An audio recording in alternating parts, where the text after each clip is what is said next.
Leadership is easy when the sun's shining, when everything's great. It's really about when it's challenging. Like, how do you show up when it's challenging? How do you show up for yourself and how do you show up for others? In those moments, intense moments, how we use our power really matters.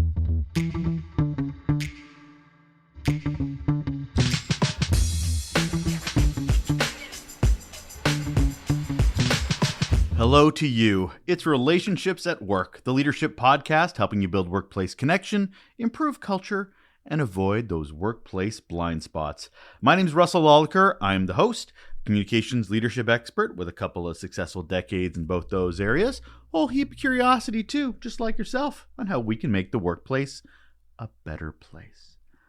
Leaders, do we get tested enough? Probably. Probably every day there's something to think about, but sometimes it's more about management, sometimes it's more about deliverables. Leadership. COVID was such a great litmus test for leadership because we really got to see what we were made of. Whether it was ourselves, whether it was those we worked with. When it got hard, some people rose to the occasion and others, you're wondering how they even got into the position they're in to begin with. Today's guests dig into that. They talk about leadership being something that shows up most clearly when things get hard, because it's super easy to lead when the pressure is low and everything's going smooth, right? You're not really showing who you are and what you're made of in those scenarios. But when that tension rises, deadlines closing in, a little bit of challenging from the team, and emotions are taking over, that's when we see how a leader uses their power and how much it really matters. On today's episode, we're talking about conscious leadership, what it means, how it connects to self-awareness, why non-violent leadership has nothing to do with being soft, and how we as leaders can stop operating on autopilot, which is such an easy thing to do when we're so busy, but instead maybe we should be starting to show up with more intention, care, and impact. We're going to get into it. Hold on. And on the show today, we have Trevor, Stevenson, and Dale Allen, and here's why they are awesome. They are the co-founders of Conscious Lead Life, a niche coaching firm that specializes in personal growth, well-being, leadership, and team development. And it's all centered around heightened awareness, conscious choices, healthy communication, and intentional behaviors. They're also executive coaches, speakers, and fellow Canadians. And they're here. Hello to you both. Hello. How are you? I'm great. And a married couple. I know we're going to touch on that, but just raising the bar there a little bit of opportunity. More power to you. Yeah. No, fair enough. I knew that ahead of time, but again, I mean, it is called relationships at work, so that could be a thing. But yeah, no, fair point. Before we get into any of that or air your dirty laundry, Trevor, I don't know why you brought that up, but anyway, before we get into any of that, about the kids, yeah. Let's get into the first question I ask all of my guests, sir, which is to you both: what is your best or worst employee experience? I was just telling my son this the other night, so it's top of mind. And I was his age, about 15 years old, actually, and pretty new. I've had a couple of other jobs, and I grew up working on the farm. But I was working with a tradesman, plumber, electrician, and he was such a nice and kind and gentle man, and I learned so much from him until things didn't go well. And whether it actually wasn't often me, but if something went wrong on the job site, and there was just I don't know if there was a combination of things going on in his life at the time, but he would snap and be throwing tools and screaming, cursing. It was pretty tyrannical, and so I got to learn about almost a split personality thing, because he would be so nice and so kind. But I also I had a relationship with him, Russell. I was able to kind of like mediate or moderate that his energy shortly after, and he would come back and stuff. But it was like, that was sort of the epitome. I'd never sort of experienced that kind of person, so it was a Tourette's kind of thing. And so it's really stuck with me, How old were you when that happened? I was about 15. 15. Yeah. And you're not around 15 now. So it tells you how much that has carried with you for so long. I have questions, but Dale, yourself. Yes. So mine is the best one. In university, I worked in a restaurant, a well-known restaurant that's a chain in Canada. And their two owners were phenomenal, absolutely phenomenal, totally different personalities. There is one who is definitely all about the books and numbers and, quite serious. And the other one was like fun and, just like really checked in with all of us.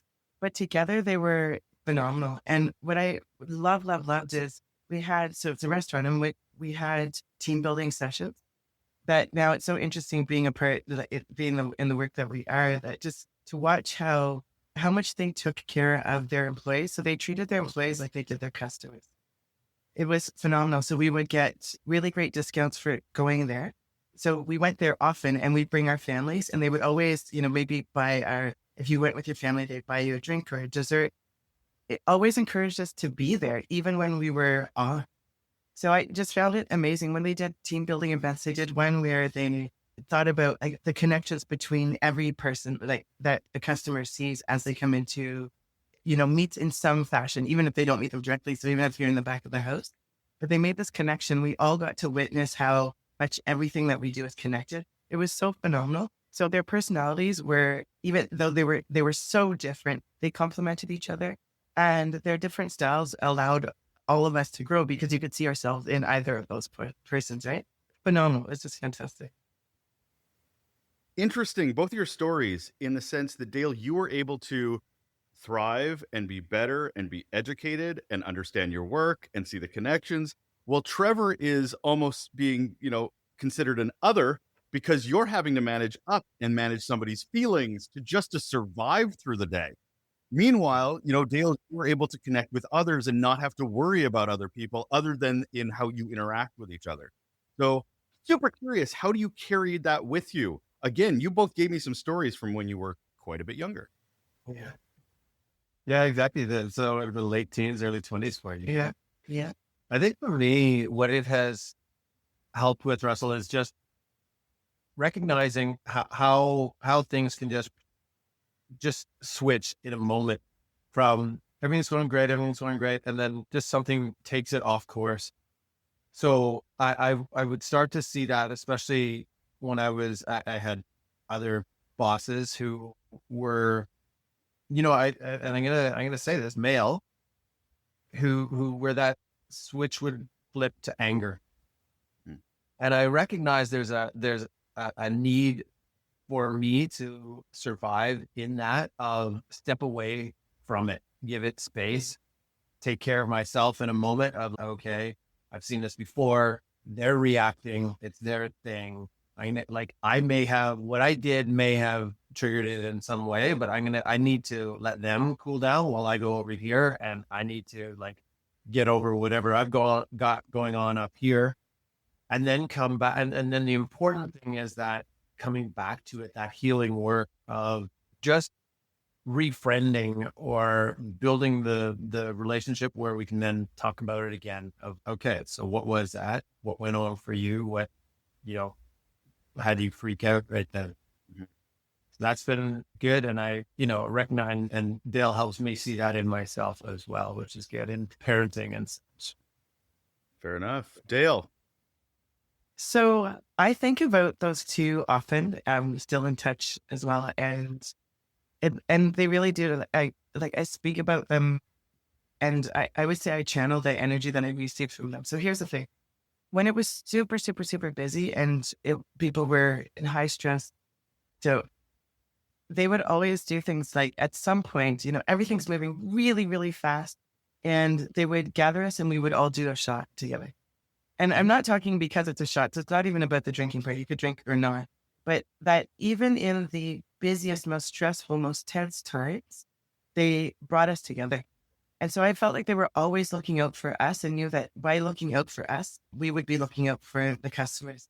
And it translated so deeply. So it was like, I share that as it was a shot, but it wasn't that. It was the essence of total wellness. Like, we see you and take care of you. Even though it's super, super, super busy, we can pause for a moment.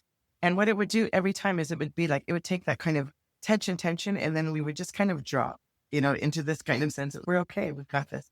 It's just been with me for, some time since I've had that experience. It's so powerful. And I think that's how we lead with our team. And that's what we offer to folks as well. Like, you can bring a pause in an amazing way. You can check in with your team in amazing ways, and just in the most simple ways, and it will make such a difference in how they show up. Thank you for clarifying that. Yeah, we do that as well. I mean, we stop at about 11:30, each have a shot, really bond with each other and move on. I'm like, okay, fair. Everybody's a little different. No judgment. Way to team bond. Right. Well, it's a Totally breakfast restaurant. You forgot to say that. Right? That's Sure. been like, After Really the takes omelets, the edge off. Jägermeisters. Got it. Totally understand. Let's get into what we're talking about today, which is conscious leadership. I'm curious, so curious about this. But first, we have to set the table. And I throw it to both of you to ask the question, how do you define it? How do you define conscious leadership? I like to say conscious, this is a mouthful, but conscious nonviolent leadership. So that's what I'd love to define. I think, so conscious to me means you can be aware, of how you lead. Conscious leadership. You can be aware of how you lead. Conscious nonviolent leadership, that's just what Trevor and I really practice, is leadership is about how you use your power and how you help people find their power. So being helping them feel empowered to respond, to take action, to lead themselves and, their work, their teams, their colleagues in ways that are healthy and helpful for the goals for themselves. Conscious nonviolent leadership to me is that you can be aware of how you lead. Which means you can be aware of how you use your power. But our question is, are you helping people use their power? Are you helping yourself use power in ways that don't overpower, right? That don't have people shrink, so that actually has people rise. So it really is about how are you using your power for harm or for good? And I'm assuming you're not throwing the word violent around like we're talking people throwing punches at work or being physical. I mean, that does and that can happen. Right. Right. But that is not normal. And Right. I'm assuming it doesn't happen.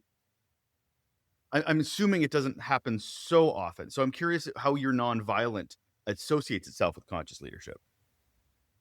Maybe we're borrowing from Marshall Rosenberg, the founder and creator of nonviolent communication.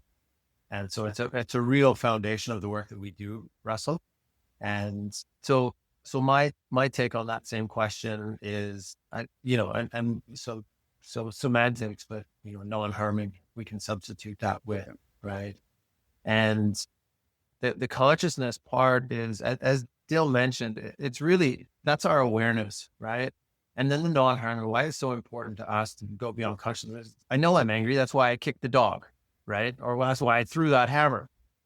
But the non-harming part is really like giving a shit enough about our impact on ourselves, or the thinking that we're having, that impact that it creates within us, and then that cascading effect, like Dale said, about the power that we have. And to me, that power is really the impact that I'm having on others, known or unknown. And do I care enough to shift my awareness and then my actions based on that awareness? And I just asked for the clarification because I don't want anybody listening that goes, well, if nobody's physically harming anybody at work, I don't have to listen any further, right? It's just sort of, it's understanding that this is not the automatic this equals this. Yes. So I find understanding things of flipping the opposite of something helps clarify as well. So maybe this seems a bit odd, but what is unconscious leadership then? Is it not knowing your impacts? Is it lack of mindfulness? I do think unconscious leadership to me is when you don't, sorry, I was going to say about more the action of it, but you're unaware of even the possibility of how you're showing up. So it's kind of like we find that people can be so focused on the task, I've got to get this thing done, by any means necessary, that we're not aware of the emotional, the physiological impact that whatever we're trying to accomplish has on folks. And so, when you're talking about just asking about that clarification, I think if we became more conscious of things like we know that we're going to give so for example, we know that we're giving bad news like in a reorg, We already know that. But if I'm conscious, I would go, just telling them isn't going to be okay. It's going to bring up a lot of things for folks. So how might I tell them? How might I stay with them and until, it actually, it doesn't feel good, but it's okay.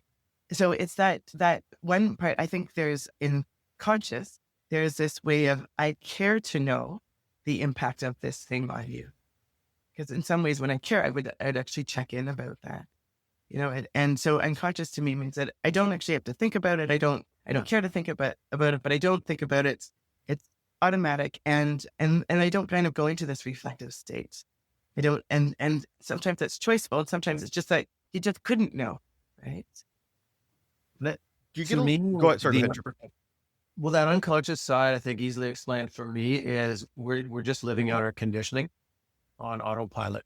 So our reactivity in situations, which is rooted right back to my farm upbringing, and so how I get reactive when people are like all moving at the same time, let's say, aren't all working, and then I'll go into hyper management mode. Or I used to. I worked on it a lot, and the same for people. I work a lot with men now, and so default patterns that exist are when they are sad, frustrated, angry, disappointed, they will go one of a few directions. They'll go into solitude and they'll play the quiet game and, passive aggressive kind of thing, or they'll go aggressive and they will overpower, as we were just saying. And there's symptoms of that conditioning that show up for them that they're even unconscious to. And then as they, and then we were just mentioning a little while ago about that consciousness, like sometimes we start to become aware. There's enough podcasts around, there's enough reels going on. We realize the way that we're supposed to be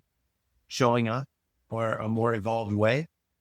And so we can be conscious of it now, and it almost makes it worse. Russell, I see this so often because now I recognize how I'm showing up and the impact, but I don't know how to change it because I've got 40, 50 years of conditioning doing it a certain way. And that just freaks me out. So I go more down into that solitude and head down. I'll just power through kind of thing. That's a really harmful place. What's an ideal state? So say you're working with someone and you're like, you are now a conscious leader. I have bestowed upon you the title of, what is the ideal state that person exemplifies, shows up as, contributes to an environment? What does that even look like? I love that question so much. So it's not static at all. Like it's not static.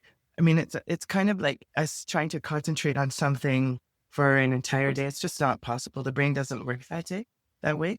So let's say the brain doesn't work that day. No, that's not true. So it doesn't work that way.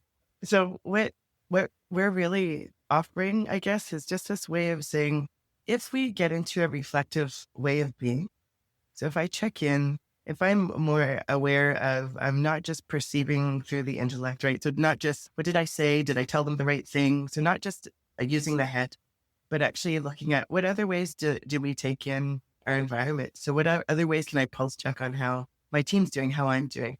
So we can feel energy. You walk into a room, a boardroom, and everyone stops talking. Everyone knows what that feels like, right? So it's like when people say, this energy is woo woo, but you've had that experience where you just kind of know that something's off. We help people perceive and use other ways to perceive, not just the intellect.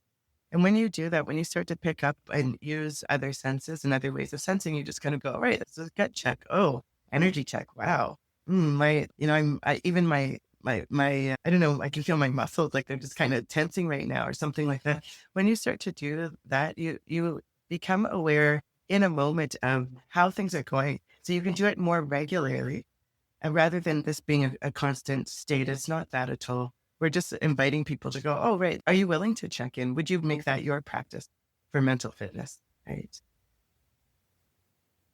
That's what's coming up for me is similar and a simplified version of that for me, because life keeps lifing, right? The perfect leader and conscious, it doesn't mean that all things in life become fabulous and it's in a state of flow constantly. Stuff keeps happening and I keep feeling these triggers that are so deeply rooted. But as Dale was saying, we ask ourselves the question of how am I being with what is, because it's that impact on myself. So how am I, foremost for me is that I'm taking care of myself as a conscious leader. I'm taking care of myself over and over and over and over again. And that might mean, as Dale just said, recognizing wherever that is in our body. And that's what we coach to, is sort of that somatic awareness as well. And then what am I going to do right now to shift that?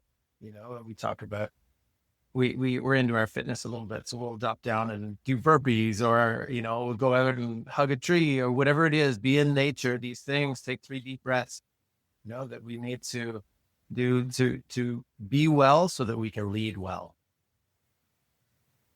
Why? So I'm going to put the business hat on. Why? Why do I need to be a more conscious, non-violent leader? Like I'm here to deliver things. I've got to make a widget. I've got to create a service. Why does this help me be a better leader? Well, we give 2 examples from our boss experiences, right? And which one do you want to work for? Which one are you going to leave?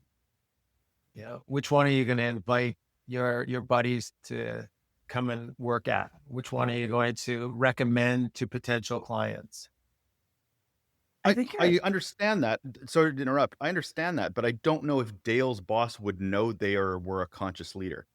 Like, I think they may have just been, I'm just a nice person. Yeah. I understand that the people in my organization are valuable. And if I treat them well, it's like the whole Richard Branson, if you treat your employees like your customers, you'll have better, right? But they don't necessarily connect the dots to being conscious leaders. They're just, like, I've worked with or known some amazing leaders, but I wouldn't call them conscious leaders. I would just say that they were people leaders or servant leaders. So I'm just trying to get a better sense of why this is, or how your approach might vary and be of benefit for people to better understand. Right. And that's where I think the nonviolent part is important. Like when I think about the people that we were, the 2 that I was talking about, the bosses that I had, is their awareness, like their choiceful, intentional way of focusing on their employees, that the checking in with us. So there's one, you can be kind, but their awareness to go like this and say, like, how are you doing? And noticing the difference, or joking with me at times when I needed it. I didn't eat meat, and one would always have me, send out like the biggest prime rib, a 24 ounce, like just to get me, like he's joking with me and all of that. It's just, to me, the difference. That's why I think you can be aware of your leadership. But I think if you can be aware whether your leadership is hurting people, I think is the biggest thing. So this is what I think, Russell and Trevor. I think leadership is easy when the sun's shining, when everything's great. It's really about when it's challenging. Like, how do you show up when it's challenging? How do you show up for yourself, and how do you show up for others? In those moments, intense moments, how we use our power really matters. We naturally will go to overpowering, go to control. It's just a natural way. We're in survival mode, right? When our flight or freeze response is activated, it can be very difficult to come down from that and lead from a place where people are like, oh yeah, we've got to go. We've got to get these plates out. It is not an emergency, right? It's not, no one's going to die. We were in a restaurant. But to be able to get out of emergency mode as though, someone's going to die if they don't get their food, that's how people act. We work with corporations, we work with nonprofits. They're not always connected to someone's actual life, like in terms of someone could die if they don't get the service. But the way that people act when something goes wrong is almost like that. The fight, flight, or freeze response activated. When Trevor was speaking about, throwing a hammer, the hammers that we hear are the words that people will say, the directives that people give. Sometimes there is swearing, really hurtful words, and it really impacts people's ability to show up, to perform, right? So to me, being aware of how I'm thinking and how I'm speaking and how I'm acting and the impact that it has on people's health, the way that they show up is what we're really about. You can be aware and still use your power and hurt people in times of tension. And we're like, can we flip the switch on that? Can we give you a practice so that when you are, like about to, I don't know, lose it, that you've got a way to come back so that you're clear and clean, even when it's really challenging. Speaking to Trevor's story, I mean, that was an example of someone who was a great guy until he wasn't. Right. because things, and I think COVID was one of the biggest litmus tests for a lot of leaders, because suddenly it was hard. Suddenly they didn't just have to show up and say, go do a thing. They weren't leaders to begin with, but it really showed that they weren't leaders when they were put in situations they had no control over. So I'm going to throw this to you, Trevor, is I understand that as self-awareness is huge. Like one of my baselines for this show about being a good leader is self-awareness, situational awareness, communication. If you have those three nailed, you can be a decent leader. You can be a good leader. But if you don't have any of those three, you're not helping anybody. So I want to stick with the self-awareness piece because Dale's brought that up. As an individual, as someone who wants to be a more conscious leader, are there practices, habits, things we could be doing ourselves to inform us to become a more conscious leader? Absolutely. And the practice of self-awareness, as you're saying, really it's number one on my list as well when I think of my 3 steps. And mine are really like so similar. Self-awareness.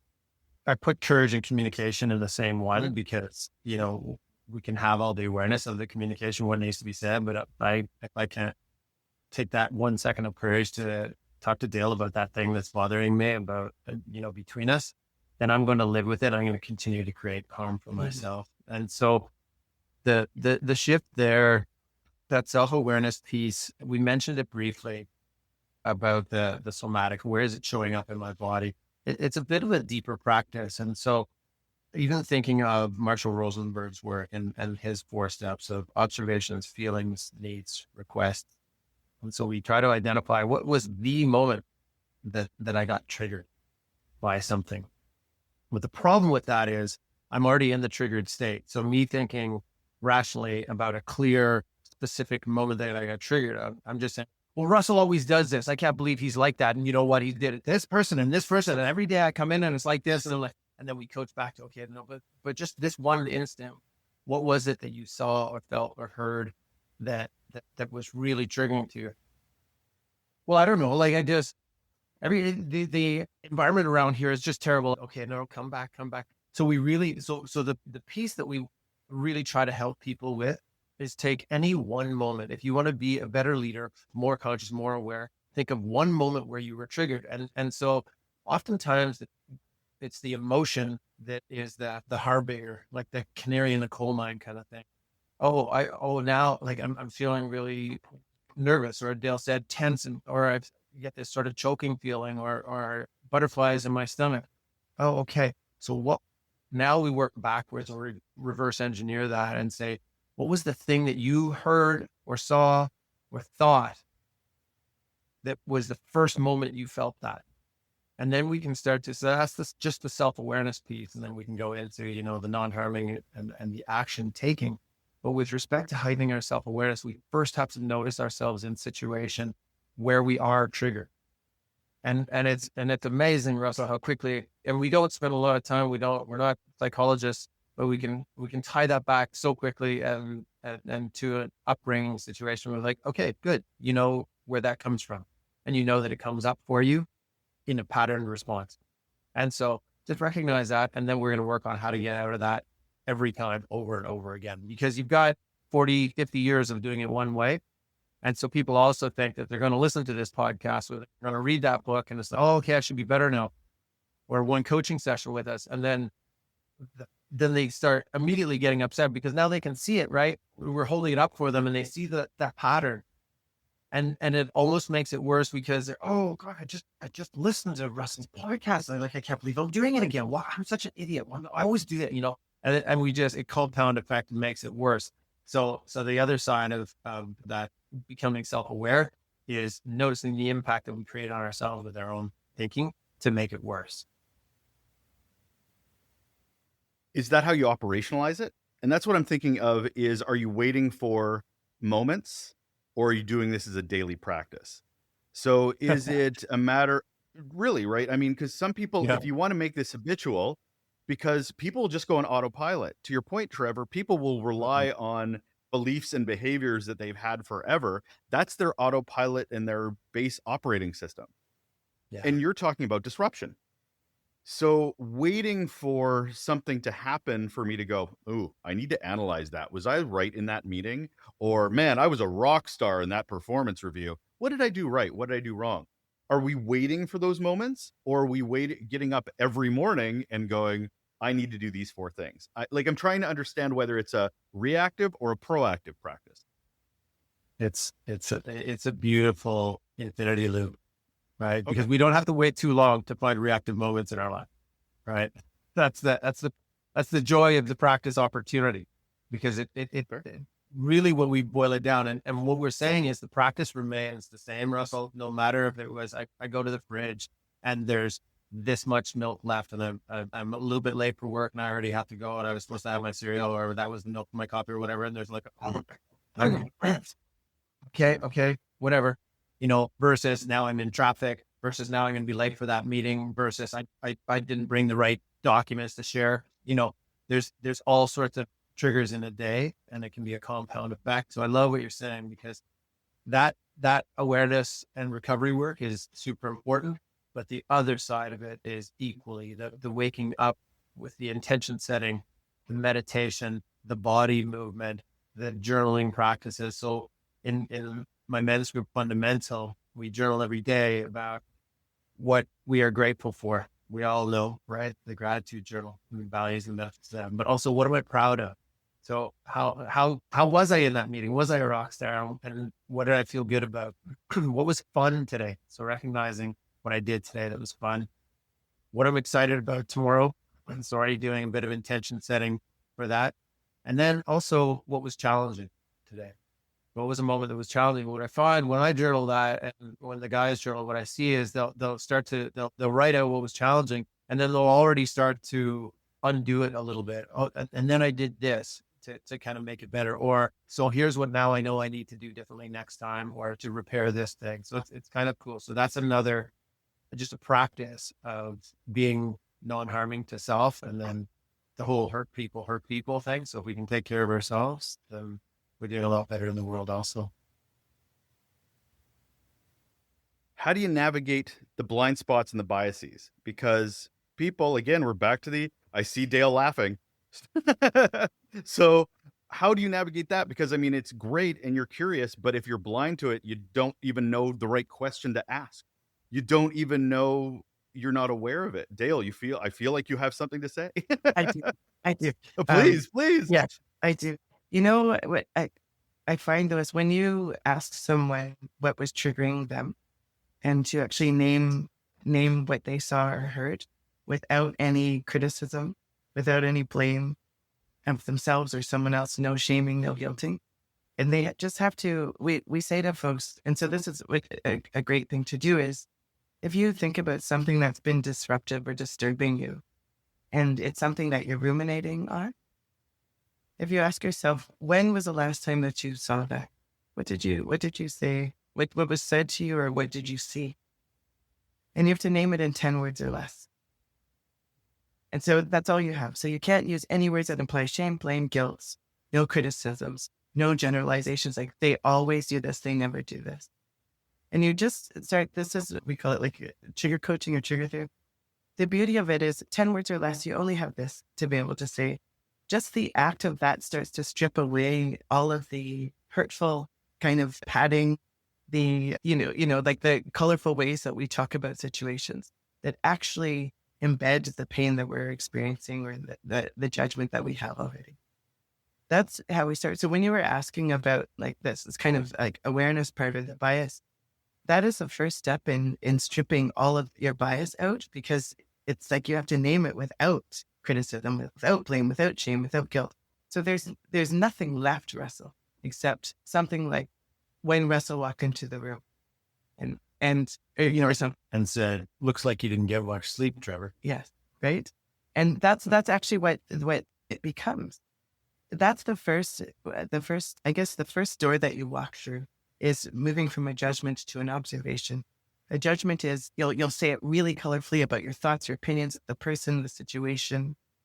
But this says, let's take that and let's strip it of all of that and just say, what was the exact moment, if you were to watch a video and share it with someone who doesn't know you, an 8-year-old, who doesn't know you, and say, I want you to stop the video right when you see this. right when you hear this in the audio, I want you to stop it right there. That's what we ask people to do. And so your bias, actually, it's like we're stripping all of that. And then we're going, now when you witnessed that, saw that or heard that, what feelings showed up in your body? Not what are you not pointing out to other people. What showed up for you?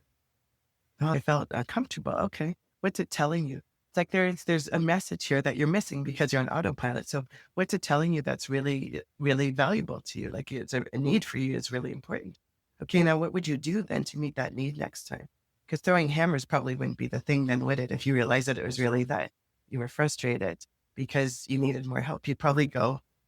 And so we'd say, what's the meaning? Oh, it's just I needed to ask for help in the moment. So do you see that throwing the hammer wouldn't get you the help? Oh, I know, but so we're actually working through this process of getting into your body to perceive things in different ways and getting out of the intellect and the natural pattern of going into a blame shame cycle. So that's actually, it reveals itself so quickly and you can't run from it, Russell. It's so cool because you can't run from it. And what it does is that's how we get out of harm's way, because we're stripping that right from the beginning, right? So then you use your power for good, What's coming up for me, though, is also from the conscious leadership, non-violent, not harm, is that leaders need to understand that non-violent part is for themselves, too, because they'll immediately think that it's non-violent for their teams or non-violent for the organization. But a lot of leaders I know, it's the imposter syndrome. Yeah. It's the beating themselves up, not thinking they're worthy or they're good enough, bringing a lot of childhood trauma into it, where they can't step up or they're masking most of the time. Yeah. And that self-harm. So that's what I'm hearing a lot is it can be as extreme as throwing a hammer, but that's 9 times out of 10 is not the situation. Right. It's as much about understanding ourselves. You got it. So even, earlier when I was describing that we look at how we think. So we first create up here in our thoughts, right? Then it comes out in our speech, and then it comes out in our behaviors then, which also shows up in how we relate. So when there's a challenge or when something's great, we look at what am I thinking right now? And then what words am I saying as a result of that? And what action, like what behaviors are showing up? And then it's like, and then how am I treating people? How am I treating myself? So I'm starting with myself first to see how am I treating? What am I myself? How am I thinking? And how does that show up? How am I feeling then when I think that?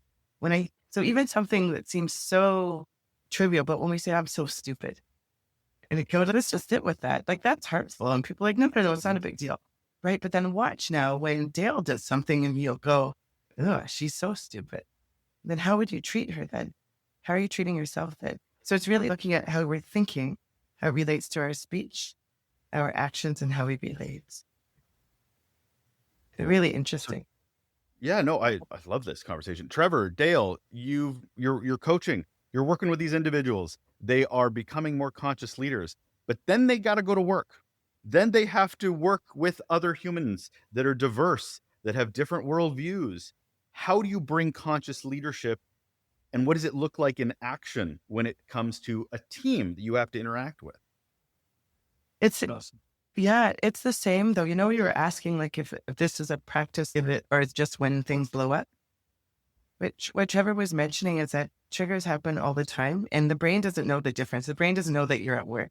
The brain doesn't know that, you're pissed off because you thought it was supposed to be sunny and it's actually raining. The brain doesn't know that. It just goes, threat, reward, what are we doing here? Tell me what are we running away? Are we, am I fainting? Tell me what to do. Are we going towards it? Is it good?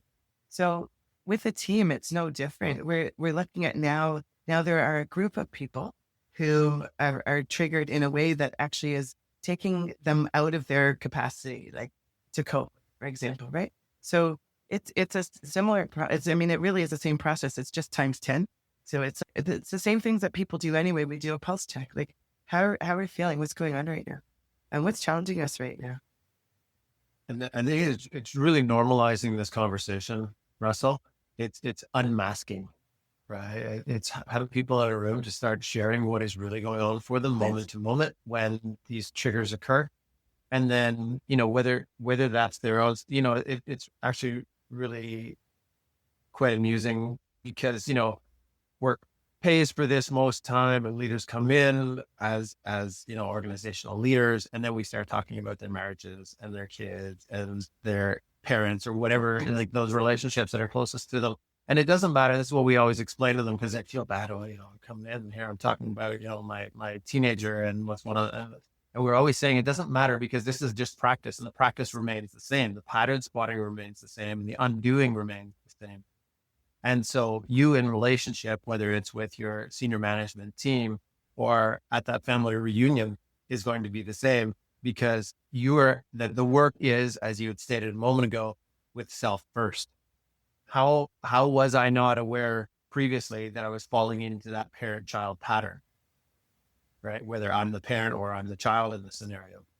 So how am I feeling moments before I say that thing or do that, take that action that is unconscious and habitual for me? Do I get that tightness? Is there something to bring me an awareness that I want to create a shift? And I completely agree with you. But when you're introducing these concepts to a team, this team might going, well, that sounds woo woo. That sounds great. I've got something to do. I'm glad you got coaching. That's great for you. I don't have the money or the time to do your coaching. So I'm curious about what is the foundational work the leader might need to do to even introduce these kind of concepts, specifically around conscious leadership, because you'll get a boomer and you'll get a Gen Z who have very different concepts or experiences or perceptions of concepts like this. So what's the groundwork we need to be doing with a conscious leader lens to introduce these concepts? Yeah.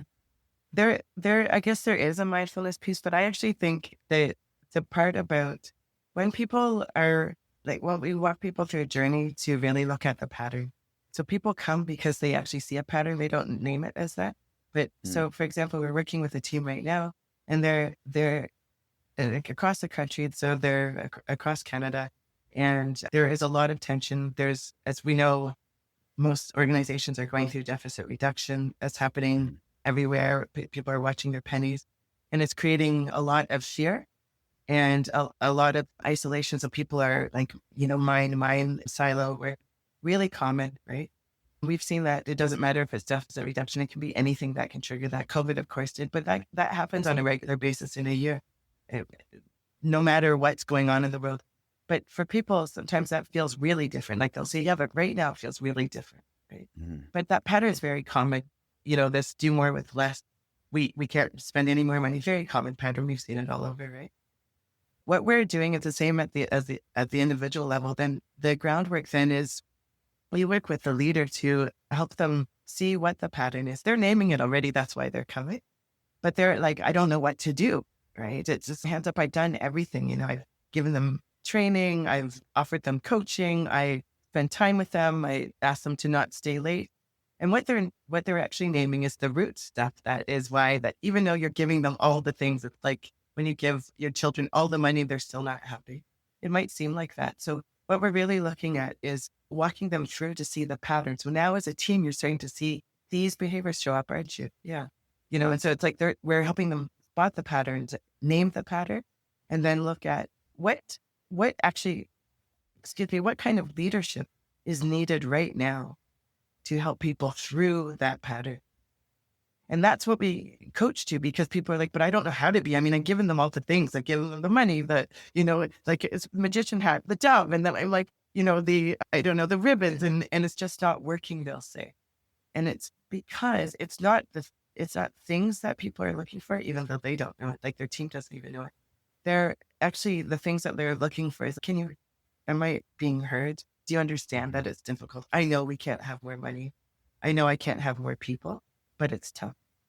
And so usually when Trevor was saying about the courage to have the conversation, that really is the thing. People don't know what to say and how to be in a way that offers that felt sense of, I can just relax here. You got me, right? That's kind of like what the shots would do at the time when I was talking about where I work, right? It's like just that kind of, what is the conversation that actually has people go, I got you. And I'm also going through this at the same time. So pattern spotting and helping leaders see what is happening. They're naming it already, but helping them name it. And then we help them actually come up with a strategy that is more about the emotional safety that is needed because the work is getting done anyway. Like it actually isn't not getting done. It already is. They've got that. It's actually the emotional impact that people are experiencing and their sense of needing the sense of emotional safety at this time, which is what they're like, I don't know what to do about that. And that's what we're offering. We co-design that with them and to what it would look like. And as a leader who doesn't usually have these kinds of conversations, we work with them to go, what feels good for you? What would you want? What would you want your boss to do? Two things out of that I love that you brought up. One is that what kind of style do we need now? Truthfully, I hate when people go, what is your leadership style? I'm like, if you have one, we have a problem. Right? Because you should have many styles based on the situation in which you go in. I also love that you highlighted the fact that one of my biggest pet peeves is checkbox leadership. What do you mean? I let them go home early. I gave them the things. Yeah. Like check, check, check. I did all the things a good leader does, as opposed to just being a good leader. Yeah. I've made the actions rather than be the person.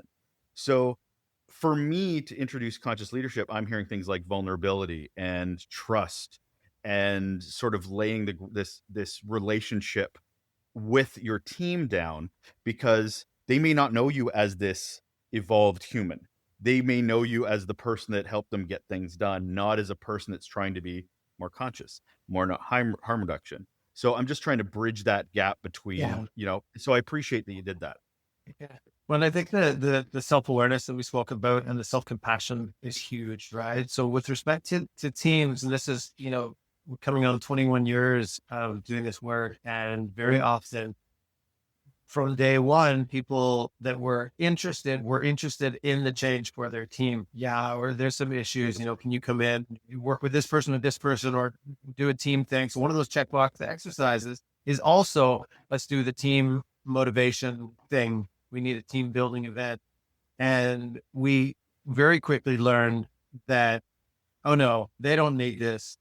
Yes, you can be the change, and that person needed something. And then when that mirror was held up, there were people that were, oh, geez, yeah, you're right. Or there were people like, no, definitely not. Okay, don't worry about that. I'll hire someone else. And they'll come in and they'll do that team event. And so we very quickly grew to the point of, okay, you know what? I like that idea, and absolutely there's work that can be done there. But you don't even know yet the impact that you can have through your own transformation. And so we would work with leaders, and we still do, even in what Dale was describing, when we do team events now, we will work with a design team to really dig into what's going on and what is going on for them as the leader or leaders of that organization. And what are the shifts that they can and should start making for themselves that can have an impact before we even do anything, because they're the ones that live there. Like you said something earlier about, we come to a coaching session or an event or something, but then I go back into my environment. Exactly right. Right. So how do you change even if the environment hasn't? How do you continue to evolve so that you evolve the environment? Pulling back a bit into the idea of a culture of an organization, because we're talking a lot about the individual, we're talking a lot about subcultures, i.e. the leader and their own teams. But I'm giving you a magic wand here. So how can organizations foster environments where conscious leadership is not just an individual decision, it's part of the culture? Yeah. There are two, there's an actual practical way. Like one of the ways that we actually design is that we meet with a cluster, like an executive team, but not even everyone, just anyone who cares about culture change. If you don't have a group of people who are continuously working on that, then it falls anyway. So then it becomes an event. It's, we did this thing. So we do call it, we call it a design team, meaning that there is a group of leaders, and they could be from all over your organization. Kind of grassroots. Huh? Yeah, but what it is that they're holding that, we also call it an integrity council, like the integrity of the work that they're really wanting to do. If you really want your organization to be healthy, you look at us. I want to be healthy, Russell, but I ate tiramisu last night and Hello Dollies, and I'm going to be real, right? So just saying that even in a team, that's the aspiration. We also know that we're going to take in toxins. We're going to say things that are great. We're going to be asked to do things that are beyond our capacity. We're going to stay later. All these things that are like kind of, could contribute to toxins or viruses in our living system in our workplace. So what I would like to say, just for maybe ease of understanding, is it isn't about us always being healthy.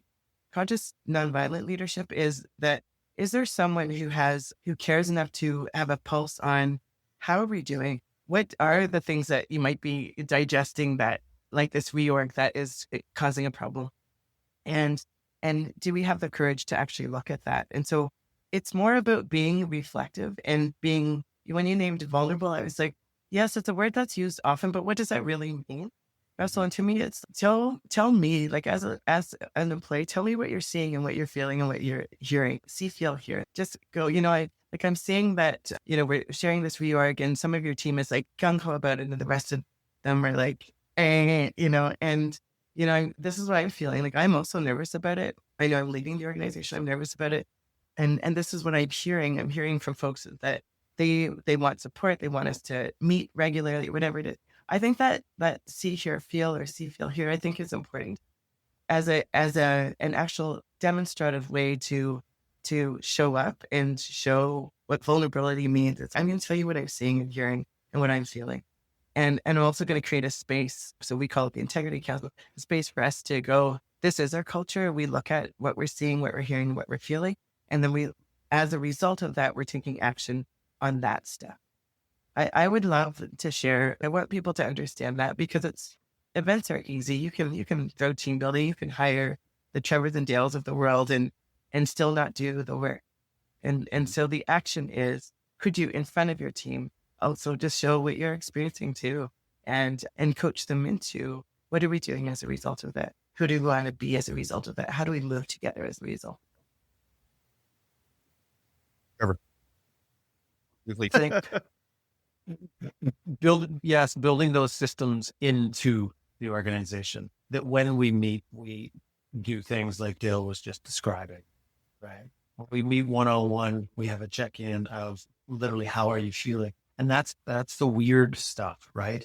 We don't, there's always been, emotions have no place in the workplace.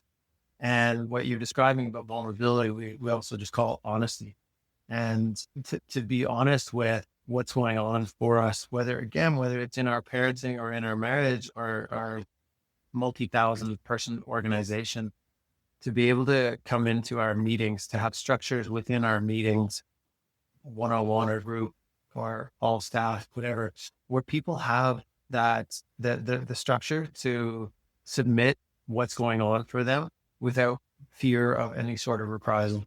And that's, Dale had mentioned earlier, that safety, building a culture of safety. And that is where the humanness comes out, and the human-centered leadership, and that kind of concept. It's really because the systems, the societal norms are such that, we are here to pump out widgets. It's, if we want to create a different system, then, we love bringing that grassroots, those who are already self-ID'd of, yes, I want to do it differently. And that may be the entry-level person and the CEO in the same room, which is beautiful, at the same table. And then it can foster out from that, where they build in structures like this in their readings, in the way that they connect and relate and open up to moments of fragility around their own experience. But Trevor and Russell, I think one of the things people, like we hear it often, is people don't want to ask how people are feeling, because they're afraid of holding that. What am I supposed to do with it? It's a hot potato. So, I don't know what to do with that. And I guess that's where this work comes in, that when you know that that's the root, right? So when people come and say, I've done all the things, I've given them the time off, I've gotten them a gym membership, they've seen a counselor, and still, right? So it's like they already know, they're already naming that they know, but I know that they're afraid, because I'm not a counselor, and we're not asking people to be that. We're just inviting them to be able to see a pattern and help people through a pattern to back to health. It's like restoring back to health. That's what I was saying. I might eat this not great food, but I know what to do the next day, right? I'm going to eat a salad and I'm going to drink water. So what's your way at work? What do you offer that allows people to, restore and get back to a place of health even in a time when it's super toxic or it's super difficult, But if I just name toxins as like anything that creates a difficulty and takes away from the health of how a team moves, how we get things done. And that's where I think people are afraid, where they're just like, I don't know what to do. I don't want to ask them what they're feeling. And I don't want them to tell me they're going to dump on me. And that's fair, right? It's so fair. But this way isn't that. It's that if we say, it's like the backdrop, like we've got here, this inhale, exhale. If we say we are about a healthy environment, that means we've got to look for moments when we're not healthy. And then we got to look at what are we going to do in that time to get back to this. That's all we're actually doing, right? Is what would health look like? If health walked in the door right now in this meeting, what would it do? Like just those kinds of questions. And so we're kind of building this capacity as conscious nonviolent leaders. We're saying, there's some harm right now. What is being called for? Who do I need to be right now to restore it back to health? And am I willing to do that? Who do you need to be? Who do we need to be as a team to restore it back to health? And then our focus becomes this, like, I find it so juicy because it's like the work's getting done anyway, but it's the how we're doing the work that shifts, It's like our operating system. If your Android or your iOS is outdated, you're going to do the updates. So we're all about the updates then, in that moment. So fair. And thank you for calling me out about defining vulnerability. As the guy that loves defining things, I appreciate that immensely. Like, what do you mean by vulnerability? That's a good one. I'm even trying in my own conversations now is reframing vulnerability to relevancy, because being too vulnerable can be really off-putting for people. But if you become relatable and relevant, that seems to be a little bit more connecting of dots for people than just, being overly vulnerable and overly sharing, because people don't know where that line is a lot of the time. But if they consider the audience, that's where I think relatability and becomes a little bit more useful. Anyway, that's my little preachy piece on vulnerability.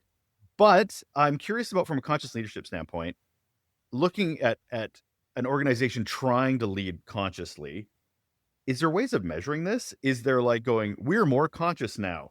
Is it understanding from is it a scale? I'm trying to get a little too metric-y possibly on this, but also for a lot of people that are neurodivergent and need a little bit more structure than just conscious leadership and nonviolent. They want to put it in a spreadsheet. There's a lot of people that are listening to that will want to do that.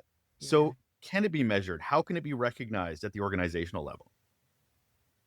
I think it's interesting I said it, because right now I'm working with a group of executives and founders, and we're going to design what that is. So that's why everything is so about, what are you thinking? What are you thinking you want for the organization? And then what would you be able to see? Because when people come with a problem, they usually are like, they're not doing this, they're not doing this, they're not, so for example, if people aren't talking to each other, they're not getting up and just walking over and inviting that team to a conversation. They name the things that they want to be able to see. So that's what we use. And we actually, instead of going out there and trying to find these massive, or not massive ways of measuring, using these different instruments, we actually look at, what did you say you were looking for? And if we were to now look at the patterns and to see how that pattern's creating the very problem you're talking about, let's shift the pattern into what would you see? And we get them to create the measure. Why that became so important, because just recently this person asked me is there a tool that you use? But they keep using tools, but it's not actually directly. You couldn't say, because one thing was about neurodivergence. It's like, we've got some folks who actually feel like they're not being heard. And do you have a tool for that? And then there's also this person who thinks this. How could you have one tool? So we're asking them, what would you notice? What would be different?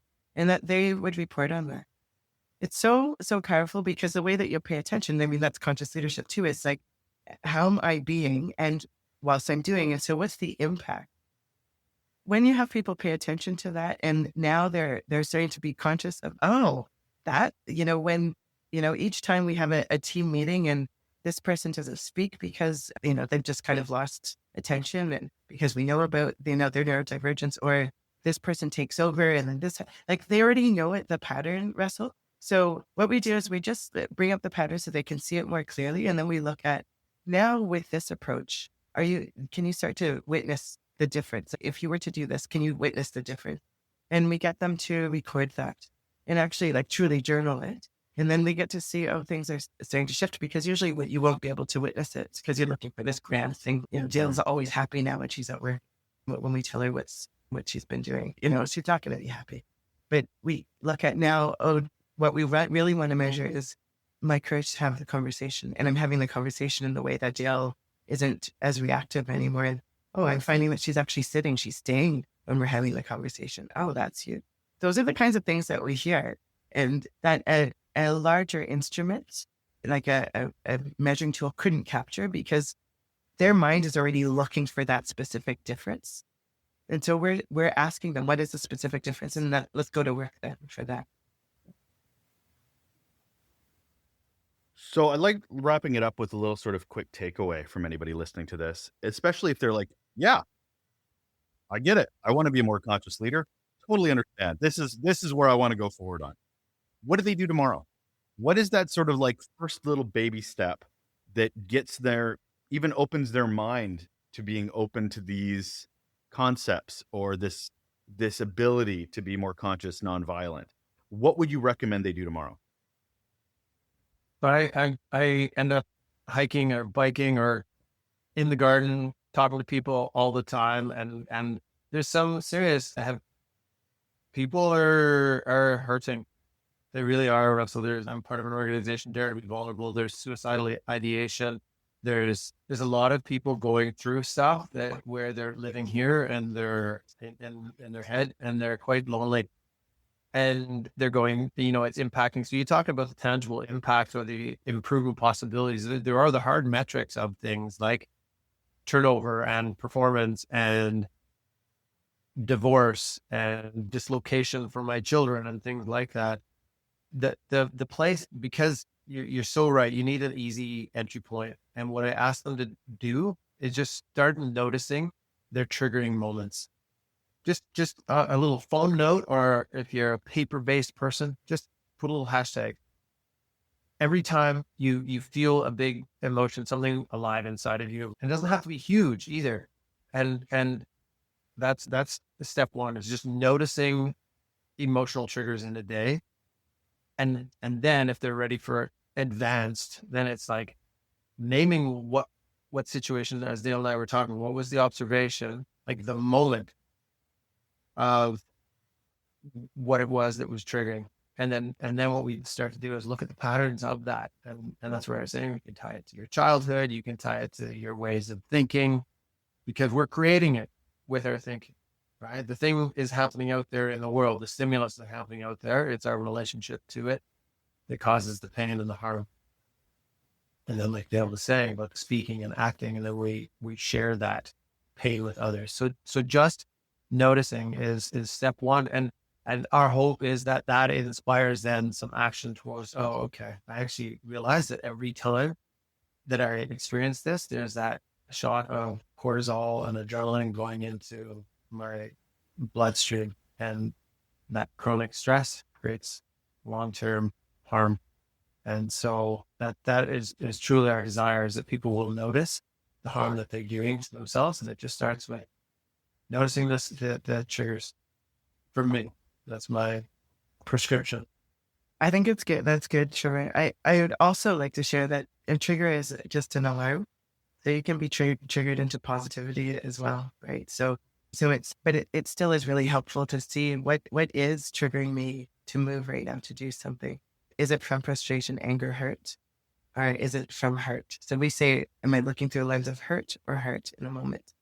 And so if you're focusing on triggers that are, create negative feelings, it's just kind of what we're talking about. So just for the sake of this, I totally agree with Trevor. It's just to ask yourself in that moment, what is it in 10 words or less that's triggering me, without using words that imply shame, blame, guilt, or criticism, or no one. So what was it? And then figure out where you feel that, like where in your body it's showing up. And I would invite you in that moment to breathe through it and ask yourself, what's it telling you right now that would be the most helpful for you and for someone else? That's it. Put your hand on that place on your body. Take 2 or 3 deep breaths and just be present. Yeah. What would be most helpful for you and for someone else? And then just see what happens, you know?